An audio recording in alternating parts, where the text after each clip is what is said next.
ಒಬ್ಬ ಪಾಗಲ್ ಪ್ರೇಮಿ ಪ್ರೀತ್ಸೆ ಎಂದು ಹುಡುಗಿಯ ಹಿಂದೆ ಬಿದ್ದು ಪ್ರೇಮ ಪಾಶದಲ್ಲಿ ಹಿಡಿದಿಟ್ಟಿದ್ದ. ಬಾನಲ್ಲೇ ಮಧುಚಂದ್ರಿಕೆ ಎನ್ನುತ್ತಾ ಕರೆದು ಆಕೆಗೆ ಯಮಲೋಕದ ಹಾದಿ ತೋರಿಸಿದ್ದ.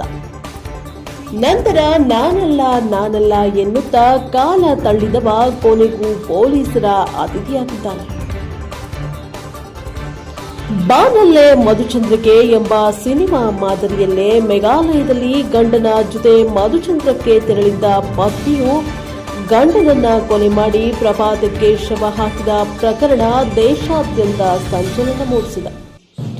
ಜನಮಾನಸದಿಂದ ಮಾಸುವ ಮುನ್ನವೇ ಗದಗಿನಲ್ಲೊಬ್ಬ ಯುವಕ ಪ್ರೀತಿಸಿದ ಹುಡುಗಿಯನ್ನೇ ಹತ್ಯೆ ಮಾಡಿರುವುದು ಪೊಲೀಸ್ ತನಿಖೆಯಿಂದ ಬಹಿರಂಗವಾಗಿದೆ. ಮದುವೆ ಮಾಡಿಕೊಳ್ಳುವಂತೆ ಮಧುಶ್ರೀ ಒತ್ತಾಯಿಸಿದ್ದೇ ಪ್ರೀತಿಯ ನಾಟಕವಾಡಿದ್ದವನು ಆಕೆಯ ಹತ್ಯೆ ಮಾಡಲು ಕಾರಣವಾಗಿದೆ. 5 ವರ್ಷಗಳಿಂದ ಪ್ರೀತಿಸಿದ ಹುಡುಗಿಯನ್ನ ಕೊಲೆ ಮಾಡಿ ಹೂತು ಹಾಕಿ ನಂತರ ಕೊಳೆತ ಶವದ ರುಂಡವನ್ನ ಬೇರೆಡೆ ಹೂತಿಟ್ಟು ಪೊಲೀಸ್ ತನಿಖೆಯನ್ನ ದಿಕ್ಕು ತಪ್ಪಿಸುವ ಯತ್ನವನ್ನ ಆರೋಪಿ ಮಾಡಿದ್ದಾನೆ. ಈ ನಡುವೆ ಪೊಲೀಸರು ತಮ್ಮದೇ ವಿಧಾನದಲ್ಲಿ ತನಿಖೆಗೆ ಗುರಿಪಡಿಸಿದಾಗ ಮಧುವನ್ನ ಕೊಲೆ ಮಾಡಿದ್ದಾಗಿ ಒಪ್ಪಿಕೊಂಡಿದ್ದು ಭೀಕರ ಹತ್ಯೆಯ ಪ್ರಕರಣವೊಂದು ಬೆಳಕಿಗೆ ಬಂದಂತಾಗಿದೆ. ಸತೀಶ್ ಮತ್ತು ಮಧುಶ್ರೀ ಪರಸ್ಪರ ಪ್ರೀತಿಸುತ್ತಿರುವುದು ಮಧುಶ್ರೀ ಪಾಲಕರಿಗೆ ತಿಳಿದಿತ್ತು. ಹೀಗಾಗಿ ಮಧುಶ್ರೀಯನ್ನ ಸಂಬಂಧಿಕರ ಮನೆಯಲ್ಲಿ ಇಟ್ಟಿದ್ರು. ವರ್ಷಗಳ ಕಾಲ ಪ್ರೀತಿಯ ಬಲೆಯಲ್ಲಿದ್ದ ಮಧುಶ್ರೀ ಮದುವೆ ಮಾಡಿಕೊಳ್ಳುವಂತೆ ಸತೀಶ್ನಿಗೆ ಒತ್ತಾಯಿಸ್ತಾ ಇದ್ರು. ಮದುವೆಗೆ ಸಿದ್ಧನಿದ್ದ ಸತೀಶ ಕಳೆದ ಡಿಸೆಂಬರ್ 16ರಂದು ತಡರಾತ್ರಿ ಮಧುಶ್ರೀಯನ್ನ ಕರೆದೊಯ್ದು ಕೊಲೆ ಮಾಡಿದ್ದಾನೆ ಎಂದು ತಿಳಿದು ಬಂದಿದೆ. ಗದಗ ಜಿಲ್ಲಾ ಗದಗ ತಾಲೂಕಿನ ನಾರಾಯಣಪುರ ಗ್ರಾಮದ ಮಧುಶ್ರೀ ಈರಪ್ಪ ಅಂಗಡಿ ಎಂಬಾಕೆ ಡಿಸೆಂಬರ್ 16ರಂದು ರಾತ್ರಿ 10 ಗಂಟೆಗೆ ಕಾಣೆಯಾಗಿದ್ದೆ. ಆಕೆಯ ಸಹೋದರ ಜನವರಿ 12ರಂದು ಬೆಟಗೇರಿ ಬಡಾವಣಾ ಪೊಲೀಸ್ ಠಾಣೆಗೆ ದೂರನ್ನ ಸಲ್ಲಿಸಿದ್ರು. ಅದೇ ಗ್ರಾಮದ ಸತೀಶ್ ಹಿರೇಮಠ ಎಂಬಾತನ ಮೇಲೆ ಅನುಮಾನವನ್ನ ಕೂಡ ವ್ಯಕ್ತಪಡಿಸಿದ್ರು. ಸಿಪಿಐ ಧೀರಜ್ ಶಿಂದೆ ನೇತೃತ್ವದಲ್ಲಿ ತಂಡಗಳನ್ನು ರಚನೆ ಮಾಡಿ ತನಿಖೆ ನಡೆಸಿದ ಪೊಲೀಸರು ಹತ್ಯೆ ಪ್ರಕರಣವನ್ನ ಭೇದಿಸಿದ್ದಾರೆ. ತನಿಖೆ ವೇಳೆ ಹಲವಾರು ಬಾರಿ ಪೊಲೀಸರ ದಿಕ್ಕು ತಪ್ಪಿಸಿದ್ದ ಸತೀಶ ಹಿರೇಮಠ ಕೊನೆಗೂ ಕೊಲೆ ಮಾಡಿದ್ದನ್ನ ಒಪ್ಪಿಕೊಂಡಿದ್ದಾನೆ. ನಾರಾಯಣಪುರ ನಿವಾಸಿ ಸತೀಶ್ ಹಿರೇಮಠ ಡಿಸೆಂಬರ್ 16ರಂದು ಮಧುಶ್ರೀಯನ್ನ ಬೈಕ್ ಮೇಲೆ ಕೂಡಿಸಿಕೊಂಡು ಹೋಗಿದ್ದ ದೃಶ್ಯ ಸಿಸಿಟಿವಿ ಕ್ಯಾಮೆರಾದಲ್ಲಿ ಸೆರೆಯಾಗಿತ್ತು. ಸತೀಶ್ನನ್ನ ವಿಚಾರಿಸಿದಾಗ ಡಿಸೆಂಬರ್ 16ರಂದು ರಾತ್ರಿ ಹಾಚಗೇರಿ ಗ್ರಾಮದಲ್ಲಿ ಮಧುಶ್ರೀಯನ್ನ ಬಿಟ್ಟು ಬಂದಿರುವುದಾಗಿ ತಿಳಿಸಿದ್ದ.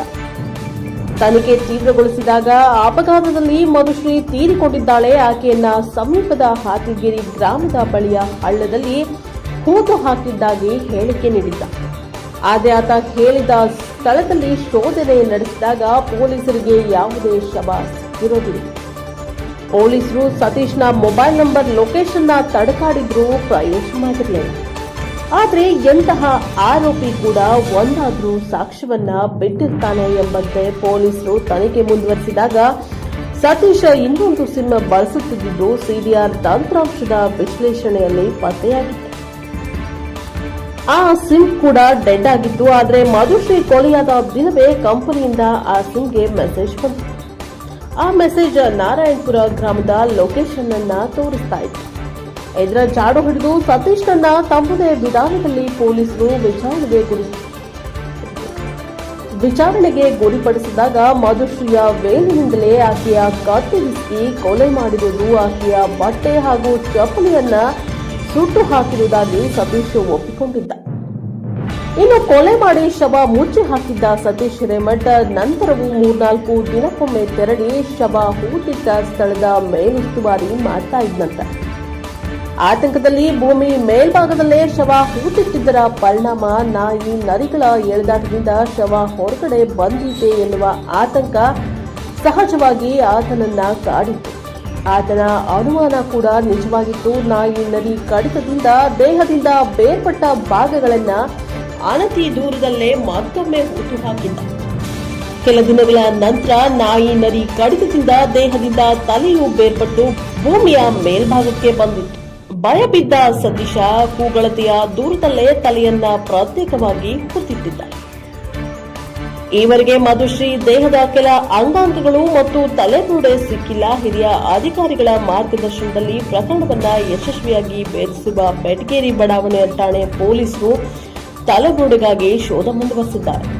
6 ತಿಂಗಳ ಕಾಲ ತಲೆಬಿಸಿಯಾಗಿದ್ದ ಪ್ರಕರಣವನ್ನ ಪೊಲೀಸರು ಕೊನೆಗೂ ಭೇದಿಸಿದ್ದಾರೆ.